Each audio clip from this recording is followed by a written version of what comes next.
Taong Balita Ngayon.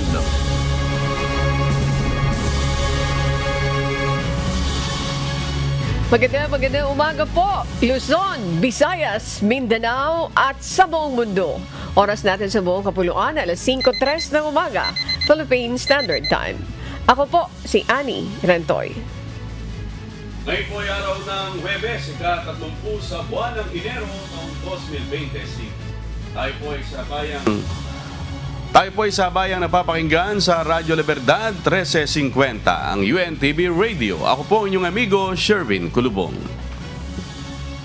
At syempre, makakasama rin po natin ngayong umaga ang ating global correspondent na si Mary Jo Maleriado mula sa Hong Kong para ihatid naman ang mga balita mula sa iba't ibang panig ng mundo.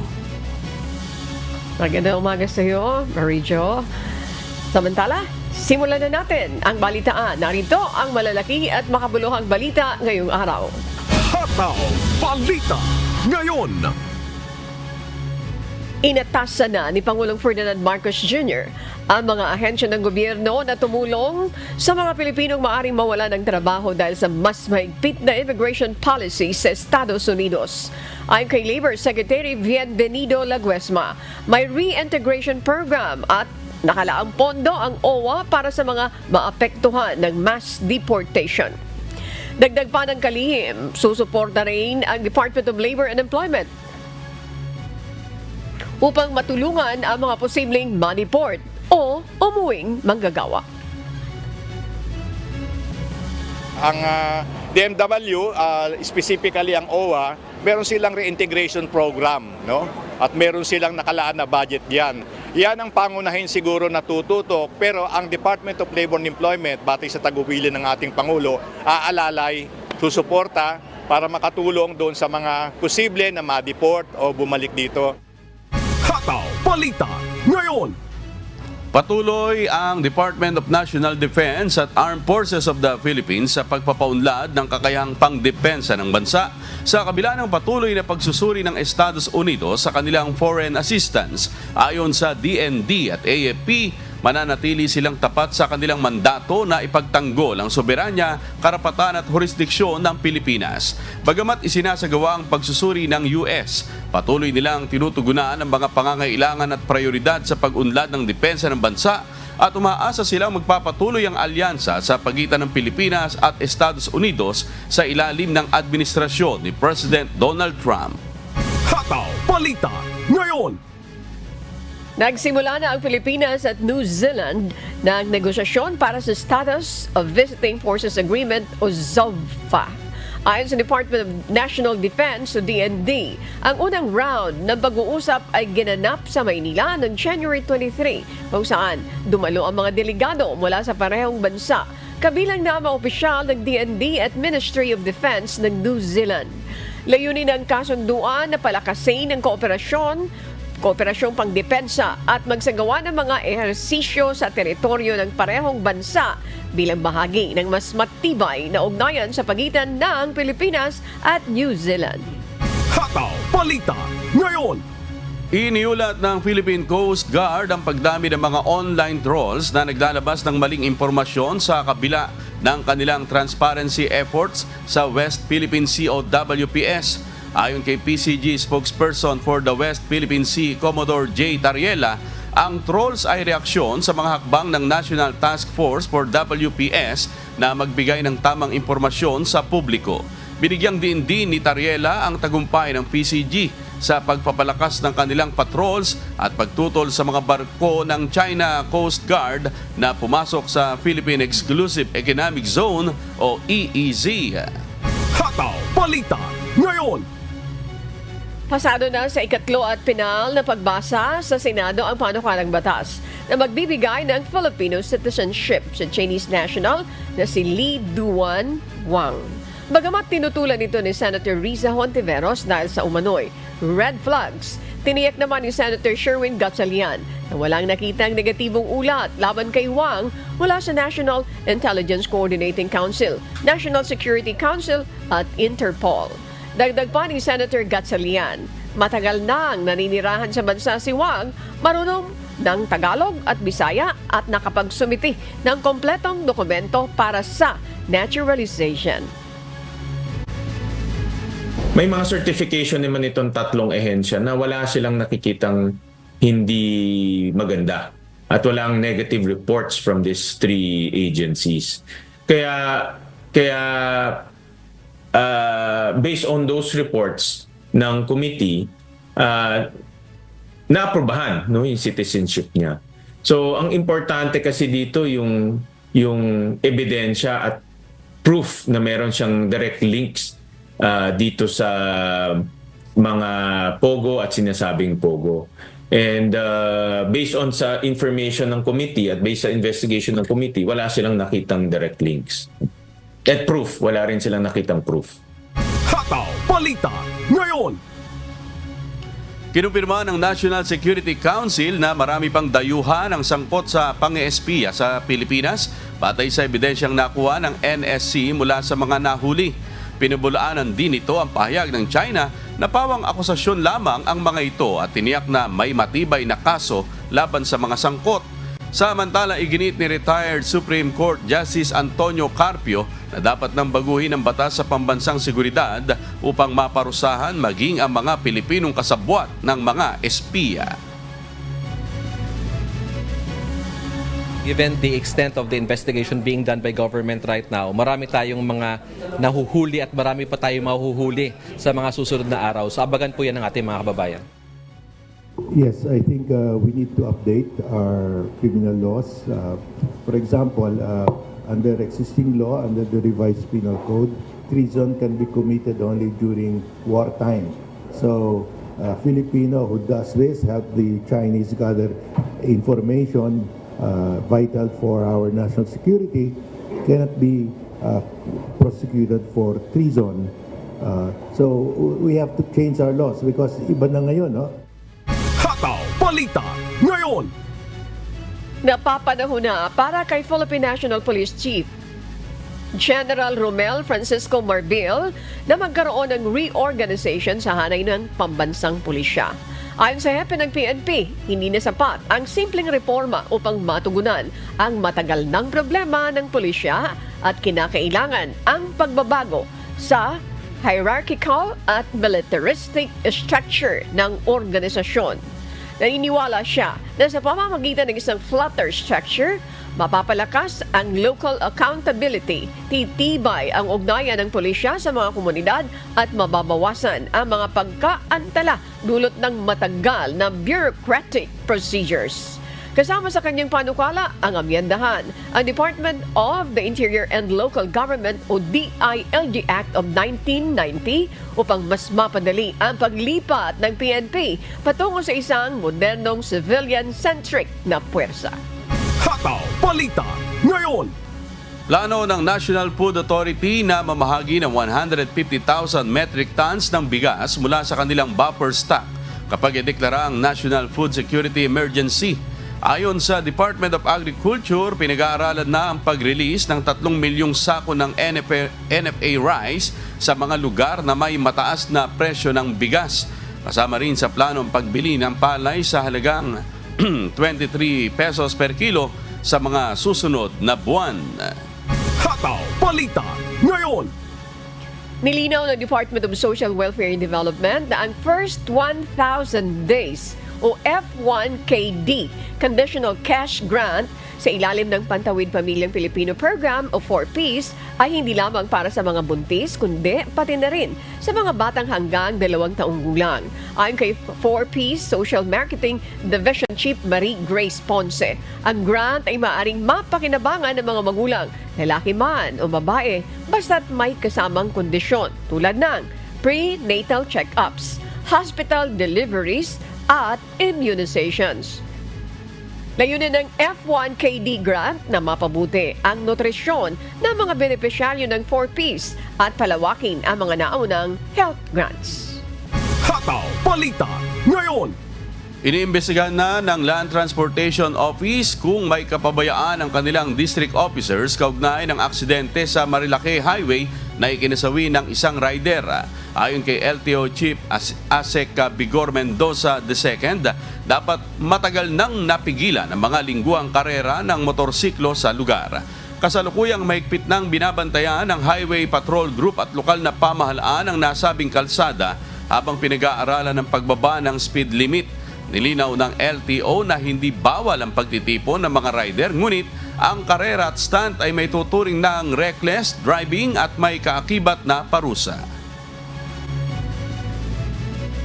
Kung hindi nyo nalalaman yan, napabaya kayo niyan. Kung every weekend pala may ganyan, kasi hindi mo alam, sa area mo of operations, there's something wrong with your management. No? Eye-opener rin po sa akin, no? I'm not familiar to mga every weekend na pala ginagawa to, no? So that's why we are instructing all district officers. Wala naman kasing report, no? Kayo dapat yung mga district officers namin ang naka-tune in sa ground. Then you report it up to us, no? Hataw Balita ngayon. Nanawagan ng Land Transportation Office ng mas mataas na benepisyo mula sa Comprehensive Third-Party Liability o CTPL insurance kasunod ng trahedya sa Katipunan Flyover na ikinasawi ng 4 at ikinasugat ng 20 iba pa. Ayon kay LTO Chief Assistant Secretary Vigor Mendoza II, hindi sapat ang kasalukuyang halaga ng insurance tulad ng 200,000 pesos na ibinahagi sa mga biktima ng aksidente noong Disyembre upang matugunan ang mga gastusin sa mga pagkamatay at malalang pinsala. Sa pangikipagdialogo sa Insurance Commission, hiniling ni Mendoza ang pagtaas ng mga benepisyo ng CTPL nang hindi tumataas ang halaga ng premium at ang pagsama ng property damage coverage. Hataw Balita ngayon. Itinanggi ng Best Link College of the Philippines sa mga ulat na nagsasabing pinilit ang mga estudyante na maglakad ng ilang oras sa kanilang field trip sa Hermosa, Bataan. Sa pahayag na inilabas ng Best Link College of the Philippines, tinawag nitong fabricated ang mga impormasyong kumalat sa social media at sinabing layunin nitong sirain ang reputasyon ng kanilang institusyon. Ipinahayag din ng paaralan ang kanilang kahandaang magsagawa ng investigasyon kaugnay ng insidente noong January 26. Hataw Balita ngayon. Patuloy na nananawagan ang ilang transport groups para sa 2 pisong taas pasahe sa jeepney, kasunod ng patuloy na pagtaas ng presyo ng gasolina at mga pangunahing bilihin. Ayon kay Pasang Mazda President Roberto Martin at sa tulong ng Liga ng Transportasyon at mga operator sa Pilipinas o LTAP, muli nilang isusulong ang mga petisyon para sa fare increase na naunang inihain noong 2022. Kung maaprubahan, magiging 15 pesos ang minimum fare para sa mga tradisyonal na jeepney at 17 pesos naman para sa mga modernong jeepney. Hataw Balita ngayon. Inaprubahan na ng House of Representatives ang isang panukalang batas na magbababa ng kontribusyon sa Philippine Health Insurance Corporation o PhilHealth mula 5% patungong 3.5%. Layunin ng House Bill 11357 na mapabuti ang sistema ng pangangalaga sa kalusugan sa bansa at magbigay ng mas malaking benepisyo para sa mga overseas Filipino workers o OFWs. Sa ilalim din ito ay pinapayagan ng mga lokal na pamahalaan na magtayo ng Special Health Fund upang mapalakas ang mga serbisyong pangkalusugan sa kanilang nasasakupan. Hataw Balita ngayon. Inuumpisahan ang asikasuhin sa House of Representatives ang deliberasyon sa panukalang dagdag sahod. Ayon kay House Speaker Martin Romualdez, posibleng madagdagan ng 200 pesos ang arawang kita ng mga minimum wage earners kasabay ng suporta sa MSMEs. Positibo naman si House Assistant Minority Leader at Gabriela Women's Party List Representative Arlene Brosas na may papasa ang panukalang batas bago matapos ang sesyon ng Kongreso, lalo na at nauna nang pumasa sa Senado noong February 2024 ang bersyon na magbibigay ng 100 pesos wage hike. Kayang ihabol yan within 19th Congress na maipasa sa tingin ko, no? And kaya din yan kung mabilis din ang BICAM niya sa Senate. Kung hindi masyadong marami yung pagtatalunan, kayang maipasa within the 19th Congress. I think so. Hataw Balita ngayon.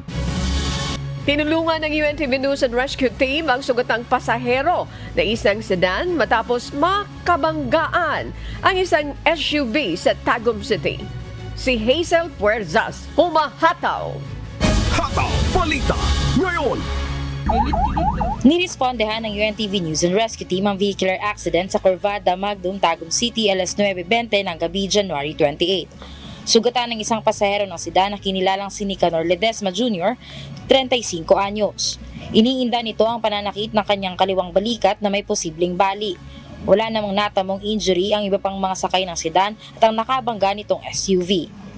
Ayon sa inisyal na investigasyon ng pulis na inakala umano ng driver ng sedan na hihinto ang SUV na papatawid rin sana sa kalsada. Payo ng otoridad, ugaliing gawin ang defense driving kapag nagmamaneho. Matapos malapatan ng paunang lunas ay dinala ito sa Davao Regional Medical Center. Hazel Ferzas, humahataw sa Balita Ngayon.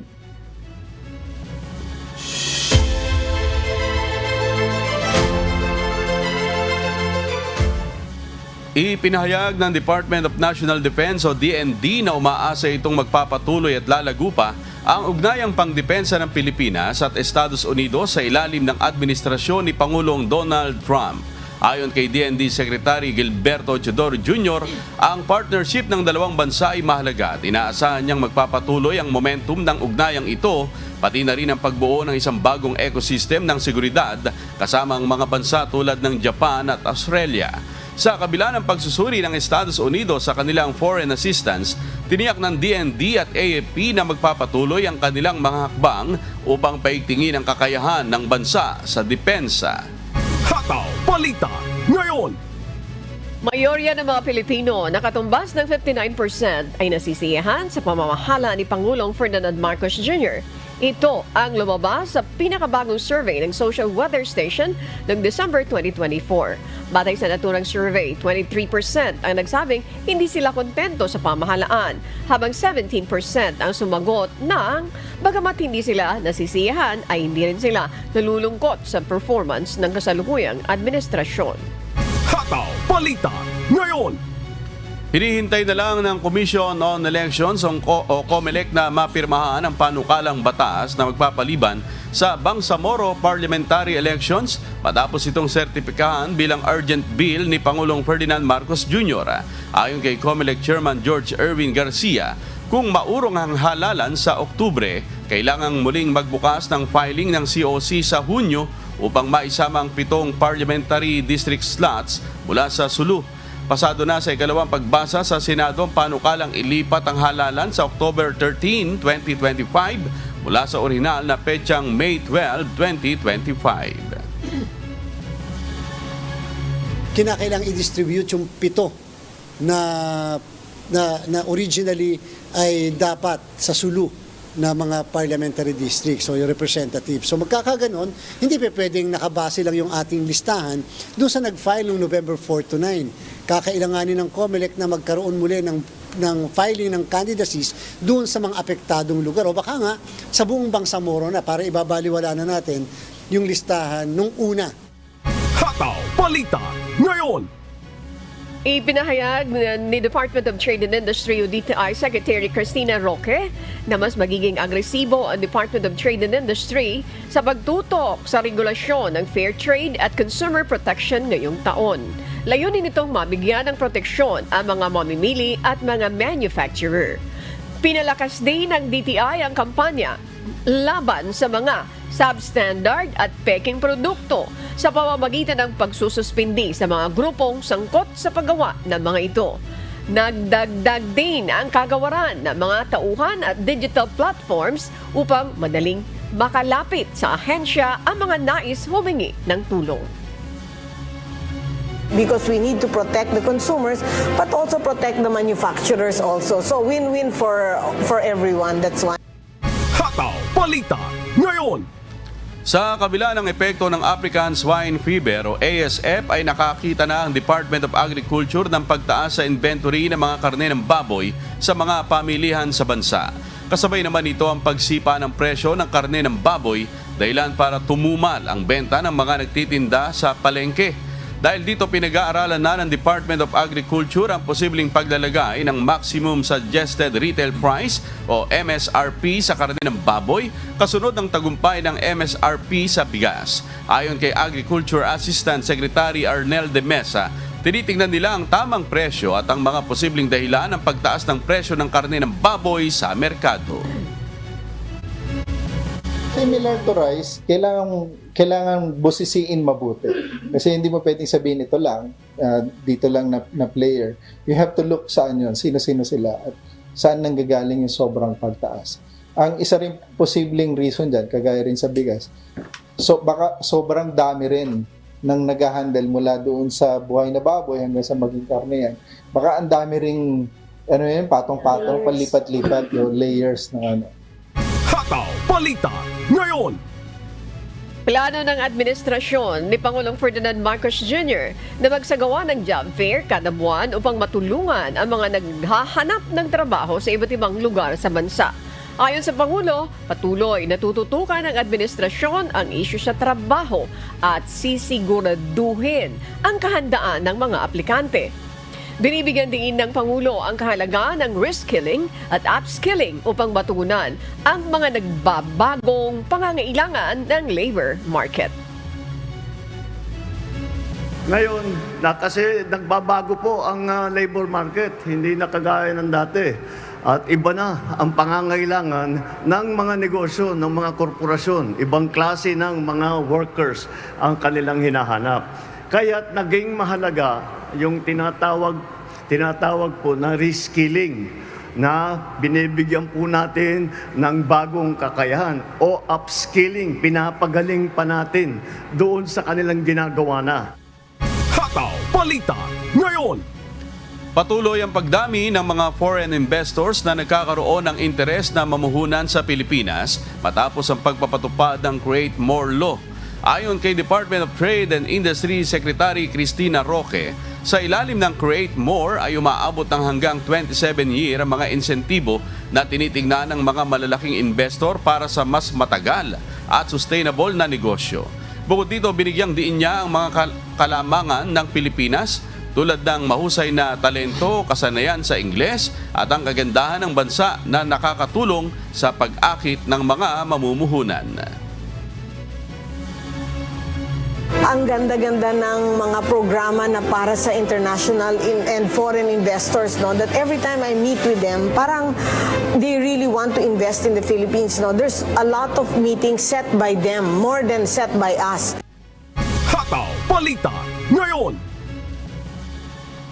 At para naman sa mga balita sa iba't ibang panig ng mundo, narito po ang ating global correspondent na si Mary Jo Maleriado mula sa Hong Kong.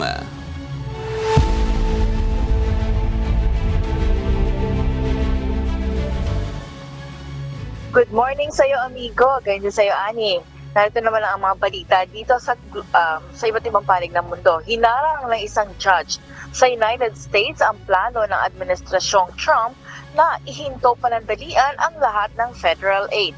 Ito ay matapos magpalabas ng internal memorandum ang White House Budget Office ng pagpigil ng federal grants and loans. Ito ang humahataw na balita ni Cass Carriedo. Hataw Balita ngayon. Nag-issue si U.S. District Judge Lauren Alican ang short-term pause hanggang Lunes, ika-3 ng Pebrero laban sa plano ng administrasyon ni President Donald Trump na itigil ang pondo sa open awards ng federal government. Ayon sa hukom, ito ay isang paraan para mapanatili ang status quo habang sinusuri niya ang mga plano ng White House.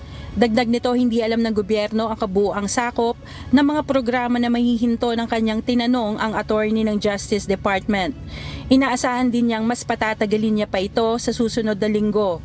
Batay sa inilabas na memorandum ni White House Office of Management and Budget Acting Director Matthew Vaith, kailangang itigil panandalian ng mga federal agencies ang lahat ng gawain na may federal financial assistance. Hindi naman umano kasama rito ang Social Security o Medicare benefits o anumang tulong sa individual na tao. Ikinabahala ito ng mga pribado at pampublikong organisasyon na umaasa sa federal grants at loans para sa kanilang operasyon. Ngunit sinabi ng White House Press Secretary Caroline Leavitt na hindi ito pangmalawakang pause sa federal assistance at grant programs. Bagkus ito umano ay para sa democratic priorities at maaari umanong umapila ang mga ahensya para mapanatili ang kanilang pondo. Nagsampa rin ng temporary restraining order ang ibang non-profit organizations para itigil ang plano ng administrasyon. Kailangan din umanong malaman ang karapatan ng batas na nagsasaad sa otoridad ng Office of Management and Budget na magtanggal ng pondo ng mga programa ng gobyerno. Kat Carriedo, humahataw sa Balita Ngayon. Hataw Balita Ngayon. Nag-aalok ng payout ang gobyerno ng United States President Donald Trump sa mga empleyadong pumiling bumitaw sa trabaho. Ito ang humahataw na balita ni Imelda Andrada. Hataw Balita Ngayon. Isinusulong ng Administrasyong Trump ang deferred resignation sa federal employees nito bilang bahagi ng downsizing ng gobyerno.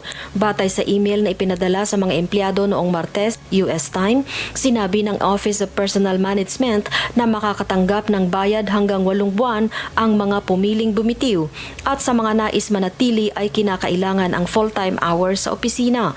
Ang deferred resignation ang panibagong reforma ng Trump administration na naglalayong bawasan ang gastusin ng gobyerno.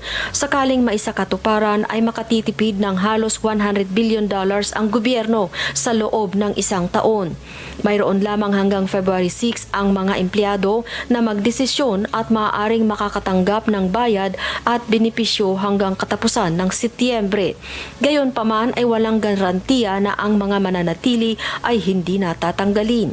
Samantala, binatikos ni Senator Tim Kaine ang hakbang na ito ni Trump at sinabing walang otoridad ang Pangulo na gawin ang ganitong alok. Imelda Andrada, humahataw sa Balita Ngayon. Hataw Balita Ngayon. Nananatiling matatag ang US tech stocks matapos ang pagbagsak nito noong Lunes dahil sa biglaang pagsikat ng Chinese Artificial Intelligence o AI app na DeepSeek.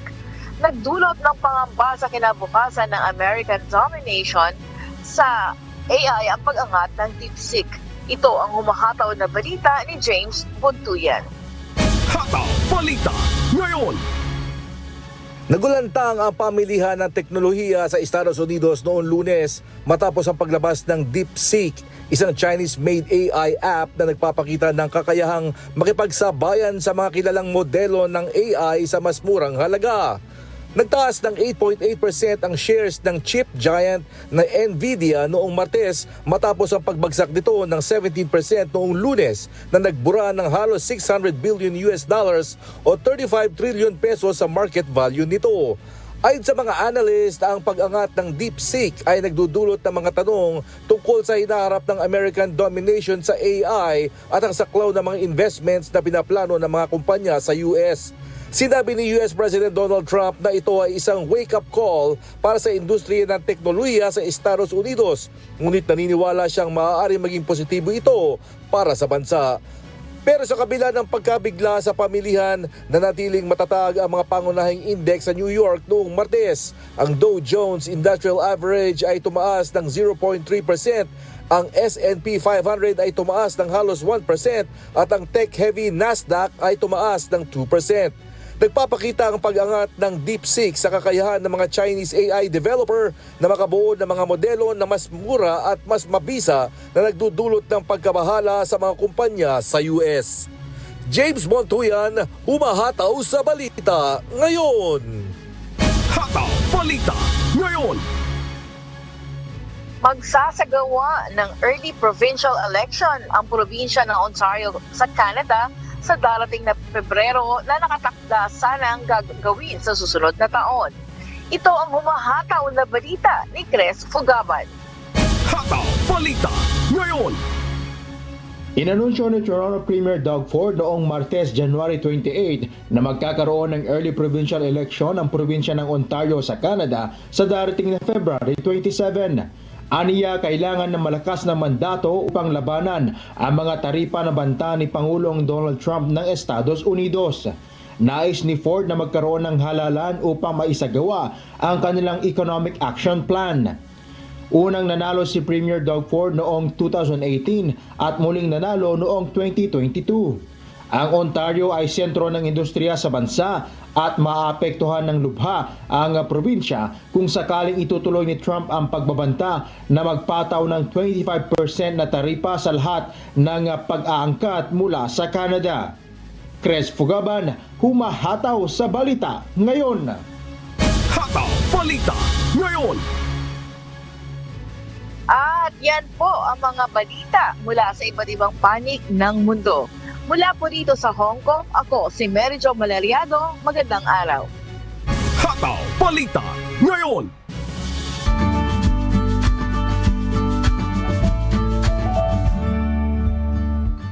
Alamin ang magiging lagay ng panahon sa iba't ibang bahagi ng bansa ngayong araw ng Huwebes. Panoorin po natin ang update mula sa Philippine Weather Bureau Pag-asa. Magandang umaga po sa ating lahat. Narito ang latest na weather update ngayong araw ng Thursday, January 30, 2025.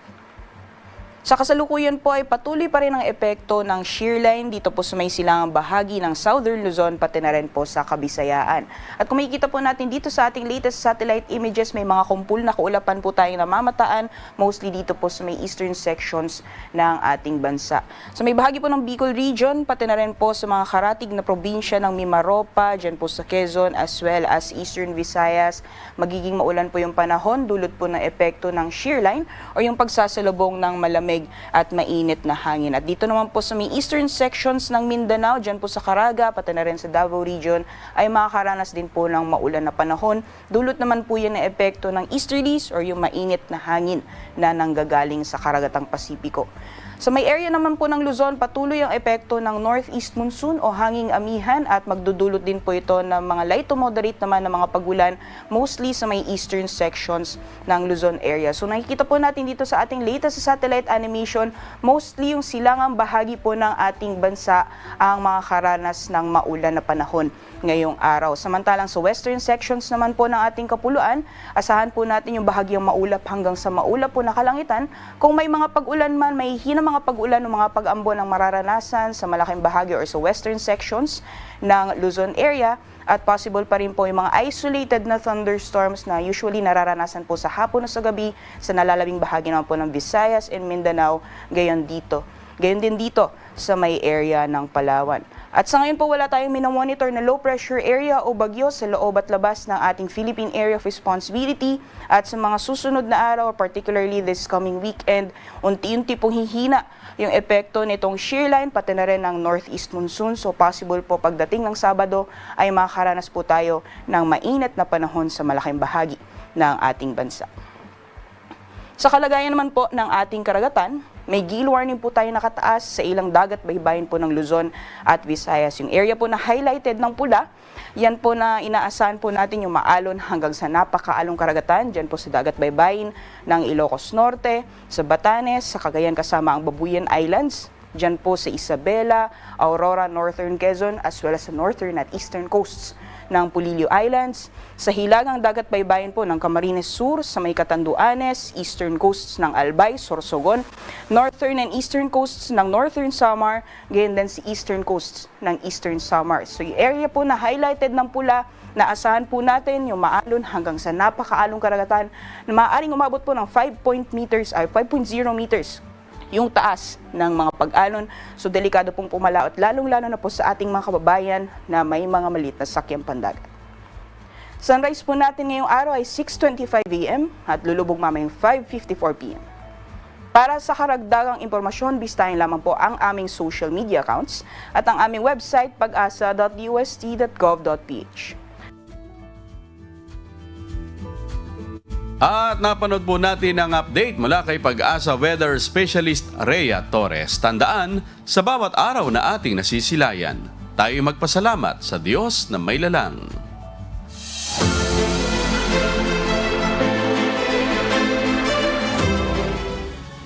Mahigpit na binabantayan ng pulisya ng Baguio City ang kanilang mga checkpoint matapos makatanggap ang makatanggap ng impormasyon hinggil sa isang wanted person na papasok sa lungsod. Ngunit nagkataong may isang grupo ng individual na sakay ng isang SUV ang nahuling may mga dalang hindi lisensyadong baril at 3 pakete ng hinihinalang illegal na droga. Si Grace Doctolero, humahataw.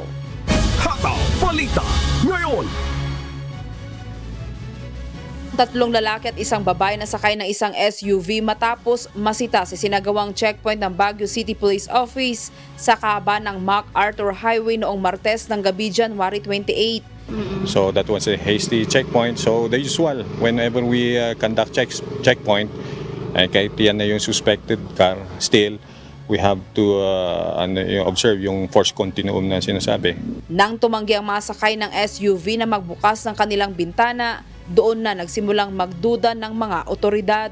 Then habang umiikot yung kapulisan natin, nakita nila na may baril sa loob. So they demanded already for them to for any papers. Kasi supposedly may certificate authority to certificate from COMELEC, certification from COMELEC to cover their firearms. So walang pinakita, so they arrested them. Nakuha sa kanilang isang kalibre 45 na baril, 2 magasin na puno ng bala, 3 pakete ng shabu na aabot sa humigit kumulang na 5 gramo at tinatayang nagkakahalaga ng 36,000 pesos. May kasama pang pinatuyong dahon ng marijuana. Kwento ni Police Colonel Ruel Tagel, nakatanggap sila ng impormasyon ng sasakyan na ito ay may sakay na isang wanted person, kaya pinabantayan na at pinamonitor sa mga checkpoints sa Baguio. Minomonitor namin sila until such time na medyo nawala sila somewhere dito sa may BGH. So we have to tell the different station to conduct dragnet operations. So they establish mga different checkpoints. So natsambahan nila doon sa may Marcos Highway. Kinilalang mga nahuli na 2 estudyante na tubong Tarlac at 2 online seller na residente sa Baguio City. Tumanggi munang isa publiko ng BCPO ang pagkakakilanlan ng mga nahuli habang iniimbestigahan pa nila kung miyembro ang mga ito ng isang drug group. Hawak na ng BCPO ang mga suspect na mahaharap sa reklamong paglabag sa Republic Act 9165 o Dangerous Drugs Act of 2002 at election gun ban sa ilalim ng Omnibus Election Code. Grace Doctolero, humahataw sa balita ngayon. Hataw Balita ngayon. Umabot na sa 5 dolphin ang nasawi sa baybayin ng Bais City, Negros Oriental. 4 dito ang adult females at 1 ang juvenile female. 3 ang nasawi nitong linggo, 1 noong Lunes at 2 nitong Martes. Ayon sa City Veterinarian, lumabas sa resulta ng necropsy result ng mga namatay na dolphin na may sugat ang kanilang mga baga dahil sa underwater pressure dulot ng malakas na pagsabog. Inaalam na ng mga otoridad kung posibleng nasawi ang mga ito sa illegal fishing o paggamit ng dinamita. Nitong weekend, nasa 30 dolphin na nakita ng mga residente na stranded sa mababaw na baybayin sa Bais City. Tinulungan nila itong bumalik sa malalim na tubig pero may ilan pa ring bumalik at nasawi. Hataw Balita ngayon. Kinilala ng Office of Civil Defense Calabar Zone ang mga naging ambag ng mga local government unit pagdating sa pagresponde sa mga sakuna sa rehiyon sa ginanap na 24th Gawad Kalasag National and Regional Awarding Ceremony. Paghahanda sa The Big One, muling ipinapaalala ni Undersecretary Ariel Nepomuceno sa mga LGU ng rehiyon. Si Christian Lopez, humahataw. Hataw Balita ngayon.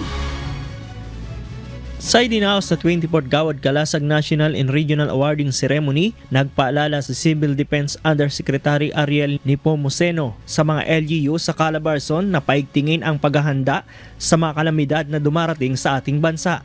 That the Philippines, for the 3rd consecutive year, tayo ay number 1 sa World Risk Index. Yan ay hindi karangalan. Yan ay isang malaking babala, malaking warning, malaking wake-up call. Bakit ba tayo nasa World Risk Index? Yan isang sukatan, several parameters. Naririnig natin, halimbawa tayo ay nasa Pacific Ring of Fire. Napakaraming bulkan dito. Napakarami sa ating bagyong dumarating taon-taon. Naririnig nyo naman, 20 more or less every year ang average ang bagyo natin. Mabigat ang ating sitwasyon. Naririnig nyo ang climate change. Wala na kayo makapag-predict na eksaktuhan. Ano ba talaga ang mangyayari? Shear line lang, intertropical convergence zone lang, pero binabaha tayo at may mga namamatay din. Isa sa pinaghahandaan ay kung sakaling tumama ang malakas na lindol na tinatawag na the Big One. Pinaghahandaan natin lahat ay yung tinatawag na Big One. Huwag tayo mag-relax na tayo Calabarzon, malayo, hindi po. Una-una, I'm sure almost all of you or all of you, meron kayong mga kamag-anakan sa Metro Manila or Greater Metro Manila area. In the first place, ang the Big One, which refers to the West Valley Fault System moving and unleashing a 7.2 magnitude earthquake. Malakas yun. Damay dyan ang ilang bahagi ng Laguna, ma'am. At of course, sa Bulacan, kasali dyan.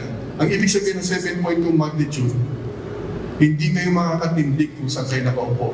Ang mga lokal na pamahalaan ang pangunahing inaasahan ng ating mga kababayan sa tuwing nakakaranas ng mga kalamidad. Kaya naman binigyang din ng OCD ang malaking ambag ng mga ito bilang frontliners pagdating sa pagresponde sa mga pangunahing pangangailangan ng mga biktima ng sakuna. The backbone is definitely and will always be the local government units. Kayo po yun.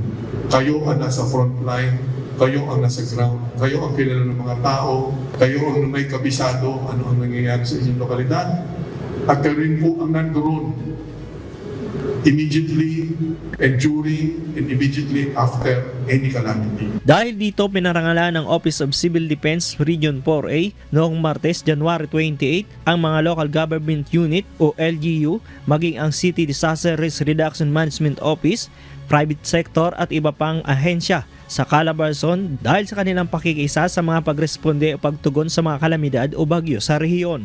Isa sa tumanggap ng Gawad Kalasag Award ang mga lungsod ng Calamba, San Pedro, Santa Rosa at San Pablo, Laguna. Gayun din ang Quezon Province at iba pang ahensya na naging kabahagi ng Civil Defense 4A. Congratulations to everyone. This is already a big accomplishment, but again, this is just the beginning of a bigger mission. Maraming salamat sa inyong oras, maraming salamat sa inyong dedikasyon at sa pagsama sa atin sa iisang mission natin iligtas ang ating mga kababayan. Christian Lopez, humahataw sa balita. Ngayon,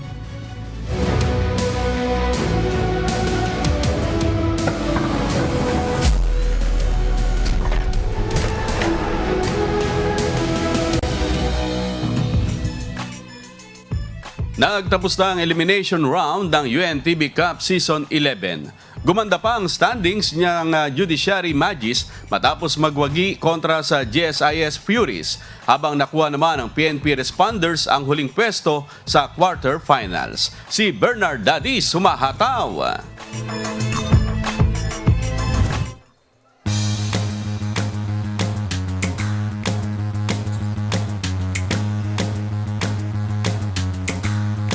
Umangat pa sa ikalawang pwesto sa standing sa Group B ng UNTV Cup Season 11 Eliminations ang two-time champion Judiciary Magis.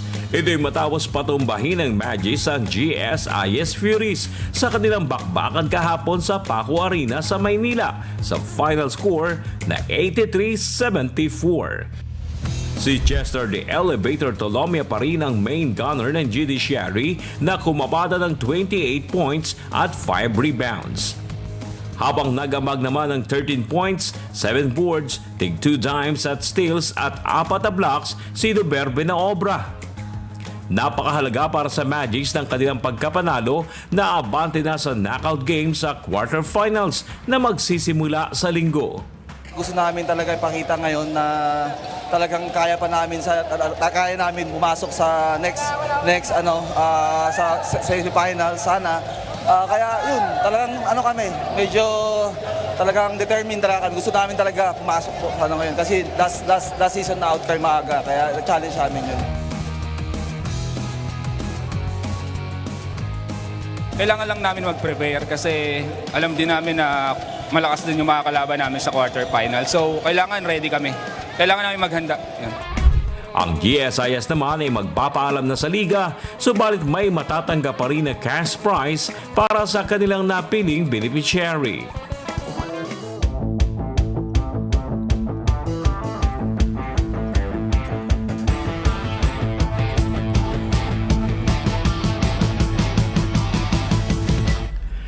Nagwagi naman ang PNP responders sa kanilang do-or-die game ng DNR Warriors para makakuha ng huling spot sa quarterfinals. First quarter, agad lumamang ng 10 points ang DNR bago natapyasan sa 5-20-25. Second frame, kontrolado pa rin ng DNR ang momentum, up by 8 points, 33-41. Third kanto, naagaw na sa unang pagkakataon ng PNP ang kalamangan, 59-58. Last quarter, kapwa ayaw magpatalo kaya naman it's a seesaw battle ang score dahil nagpapalitan lang kung sino ang lamang. Last 1 minute and 44 seconds, isang puntos pa ang hinahabol ng DNR. Subalit mistulang naposasa ng depensa ng PNP ang Warriors kaya nabigo silang itumba ang PNP hanggang maubos na ang oras. Best player of the game si Michael Damiao na may 8 points at 7 rebounds. At si Harold Santa Cruz na humakot ng 6 points, 11 boards at 4 na blocks. Malakas po yung kalaban. Pinagandaan po talaga namin sila. Pero wala po sa isip namin na matatalo kami. Ang gusto namin, manalo talaga. Fight, depensa po. Nung third quarter, nag-adjust po kami quarter by quarter po para mauwa yung panalo. Yung depensa po talaga. Well, actually itong last game namin, inisip lang namin talaga is manalo. Hindi namin alam kung advance kami or hindi. Basta at least we finish the elimination with a high note. Makakasagupa ng PNP ang SSS Pension Booster sa knockout game sa quarterfinals.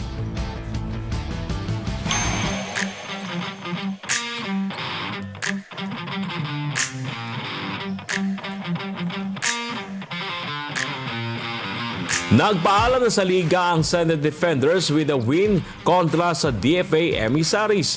Tinalo ng Defenders ang Emissaries sa score na 90-79. Tinanghala best player of the game sina Jeffrey Sanders na may 14 points at 6 rebounds.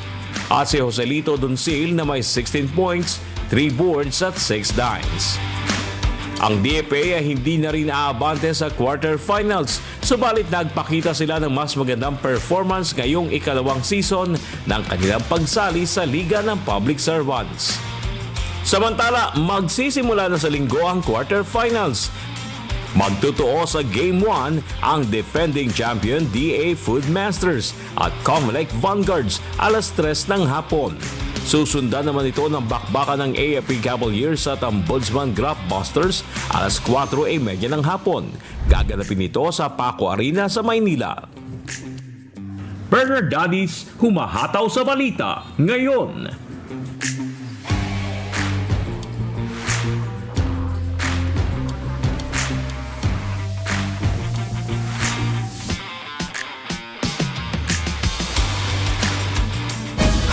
Balita ngayon. Patuloy po namin kayong inaanyayahan sa mga isinasagawang mass indoctrination ng MCGI. Day 9 na po tayo, mamayang alas 7 ng gabi, Philippine Standard Time, sa official MCGI social media accounts. Kabilang po ang MCGI channel, ang official YouTube channel ng Members Church of God International. At sa aming ibabahaging mga salita ng Diyos na ating sandigan, mula sa Ecclesiastes Kapitulo 3, talatang 14. Nalalaman ko na anumang ginagawa ng Diyos, magiging magpakailan paman, walang bagay na maidadagdag o anumang bagay na maaalis at ginawa ng Diyos upang ang tao ay matakot sa harap niya.